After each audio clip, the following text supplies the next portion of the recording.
Bonjour, je suis Stéphane Thiolière et aujourd'hui je vais vous présenter le 31, un nouveau jeu dans l'univers de la santé mentale.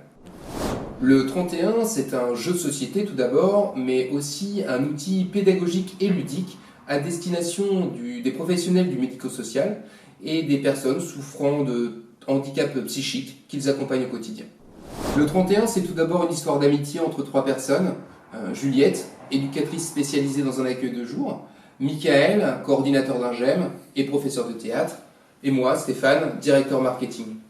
Tout a débuté un soir quand Juliette est arrivée en nous questionnant sur la meilleure façon d'appréhender avec son groupe des questions de la vie quotidienne et notamment la gestion d'un budget, et en se rendant compte que finalement il y avait très peu d'outils et surtout de jeux qui existaient sur le marché pour pouvoir mettre en place cet atelier.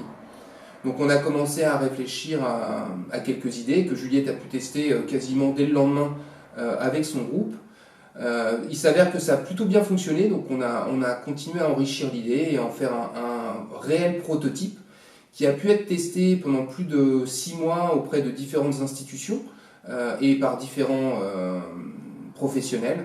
Et une fois cette idée validée, on s'est dit que le 31 était né et qu'il fallait qu'on en fasse profiter le plus grand nombre. Très concrètement, le 31 s'est construit de façon très collégiale. On a travaillé tous les trois à sa conception.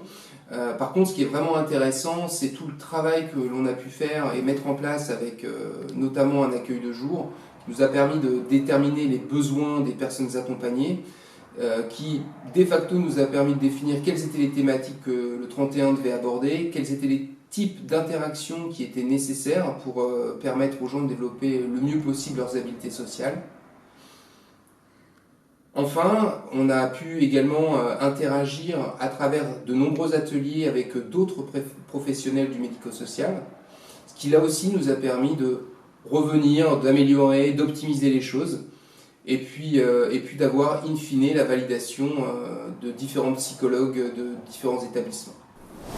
Le gros avantage du 31, c'est qu'il va vous permettre d'aborder des sujets parfois compliqués, des sujets parfois sensibles que le professionnel aurait eu du mal à traiter en individuel. Par exemple, carte santé. Depuis quelque temps, l'odeur corporelle de votre copain Gaston vous incommode. Imaginez que le joueur à votre droite est Gaston, que lui dites-vous? Le 31, c'est tout d'abord un plateau avec les 31 jours du mois, des cartes questions autour des 4 thématiques que l'on a évoquées tout à l'heure, des cartes personnages, quelques cartes courrier pour générer un petit peu de hasard dans la partie, et enfin un budget à gérer.